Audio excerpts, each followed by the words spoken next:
కూకట్పల్లి ఎన్కేఎన్ఆర్ గార్డెన్లో వైఎస్ఆర్సీపీ ఆత్మీయ సమావేశం ఏర్పాటు చేశారు. హైదరాబాద్లోని వైఎస్ఆర్సీపీ పార్టీ కార్యకర్తలతో కలిసి మేమంతా సిద్ధం అంటూ ఆత్మీయ సమ్మేళనం నిర్వహించారు వైఎస్ఆర్సీపీ నాయకులు. ఈ కార్యక్రమానికి ముఖ్య అతిథులుగా తిరుపతి ఎంపీ అభ్యర్థి గురుమూర్తి, గుంటూరు ఎమ్మెల్సీ కల్పలత, అనంతపూర్ ఎమ్మెల్సీ శివరామరెడ్లు హాజరయ్యారు. ఈ సందర్భంగా వారు మాట్లాడుతూ ప్రజల పక్షాన పోరాడే ఏకైక పార్టీ వైఎస్ఆర్సీపీ పార్టీ అని, అనేక సంక్షేమ పథకాలను అందించిన ఘనత కేవలం ఒక జగన్మోహన్ రెడ్డికి దక్కుతుందన్నారు. రాష్ట్రం వీడిపై కష్టాల్లో ఉంటే ఇంతకు ముందున్న తెలుగుదేశం ప్రభుత్వం పలు మాఫియా మూటాలుగా ఏర్పడి రాష్ట్రాన్ని సర్వనాశనం చేసిందని వారు మండిపడ్డారు.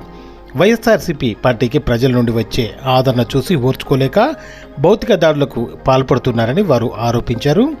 మళ్ళీ అత్యధిక మెజార్టీతో మళ్ళీ జగన్ సీఎం అవుతారని వారు ఆశాభావం వ్యక్తం చేశారు. నమస్తే, నా పేరు సుబ్రహ్మణ్యారెడ్డి. హైదరాబాద్లో మేమంతా సిద్ధం అనే సభని ఈరోజు ఎందుకు ఏర్పాటు చేశామంటే, గత 77 సంవత్సరాలుగా స్వాతంత్రం వచ్చిన తర్వాత ఒక రాజశేఖర రెడ్డి పరిపాలన మినహాయిస్తే గత ప్రభుత్వ పాలకులు ఏ విధంగా రాష్ట్రాన్ని దోచుకుని, ఏ విధంగా రాష్ట్రాన్ని సర్వనాశనం చేశారో వాటన్నిటికీ భిన్నంగా జగన్మోహన్ రెడ్డి గారు 2019లో అధికారంకి వచ్చిన తర్వాత ఈ 5 సంవత్సరాల కాలంలో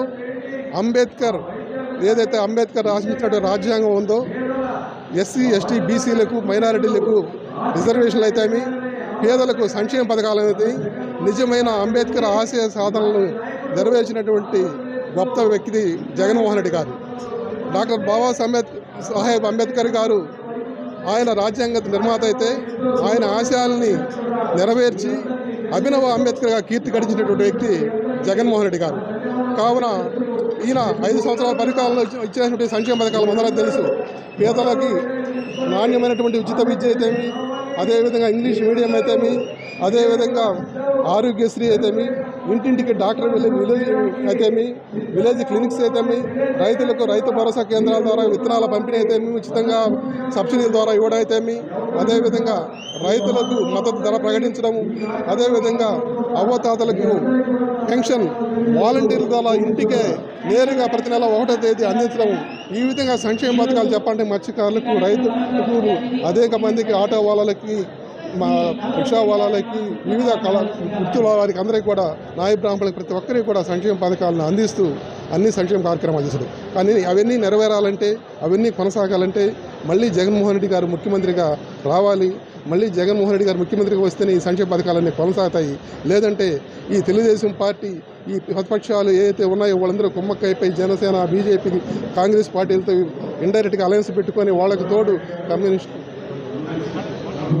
దోచుకోవాలని ఒక రియల్ ఎస్టేట్ మాఫియా, ఒక ఎడ్యుకేషన్ మాఫియా, ఒక ల్యాండ్ మాఫియా, అన్ని కార్పొరేటివ్ శక్తులు, ఆ పెట్టుబడిదారి వ్యవస్థలు వాళ్ళందరూ కూడా కుమ్మక్కైపోయి రాజమోహన్ రెడ్డి గారిని ఏ విధంగా అయినా ఓడించి వాళ్ళు అధికంగా అధికారంగా రావాలని చూస్తున్నారు.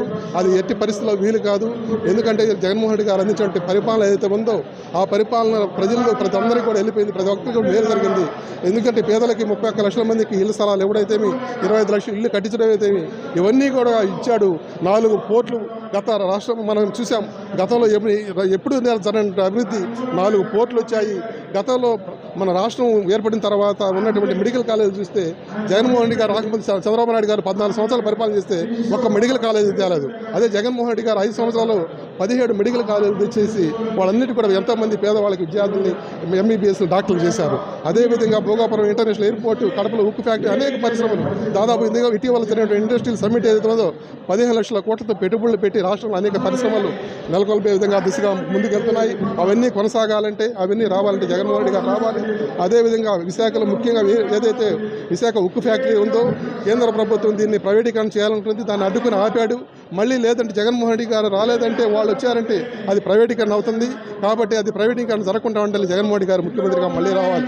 సో ఈ విధంగా చెప్పుకుంటూ పోతే ఒకటి కాదు, ఆయన సంక్షేమ పథకాలు కొనసాగాలన్నా, పేద ప్రజలకు మేలు జరగాలన్నా, పేద ప్రజలు అభివృద్ధి జరగాలన్నా, పేద ప్రజల జీవితాలు వెలుగులు పొందాలన్నా, వాళ్ళ జీవితాలు బాగుపడాలన్నా జగన్మోహన్ రెడ్డి గారు మళ్ళీ ముఖ్యమంత్రిగా రావాలి.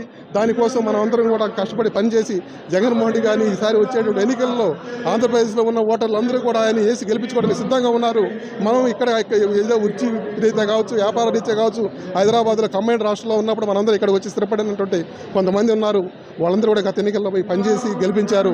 అదేవిధంగా ఈసారి కూడా వెళ్ళి మీరున్న మీ గ్రామాల్లో మీ ప్రాంతాల్లో ఉన్నటువంటి వాళ్ళందరికీ కూడా ఈ జగన్మోహన్ రెడ్డి గారి పరిపాలన గురించి ఆయన చేసిన మంచి పనులు సంక్షేమ పథకాల గురించి తెలియజేసి ప్రతి అందరూ కూడా ఓటు వేసి గతంలో 150 స్థానాలు వచ్చినాయి, దానికంటే ఎక్కువగా వైనాట్ 175 ఏదైతే ఉందో టార్గెట్ 175 రీచ్ అయ్యే విధంగా మనందరూ కూడా పనిచేసి గెలిపించుకున్న దానికోసం మేమంతా సిద్ధమని ఈ సభను ఏర్పాటు చేస్తాము. దానికోసం అందరూ కూడా పనిచేయాలని పిలుపునిస్తున్నాం. దానికోసం ఈ సభను ఏర్పాటు చేసింది. కావున ప్రతి ఒక్కరూ వెళ్ళి ఈ మేమంతా సిద్ధం అని మనం తెలియజేస్తూ ఆయన గెలిపించుకోవాలని తెలియజేసుకుంటూ థ్యాంక్ యూ, ధన్యవాదాలు.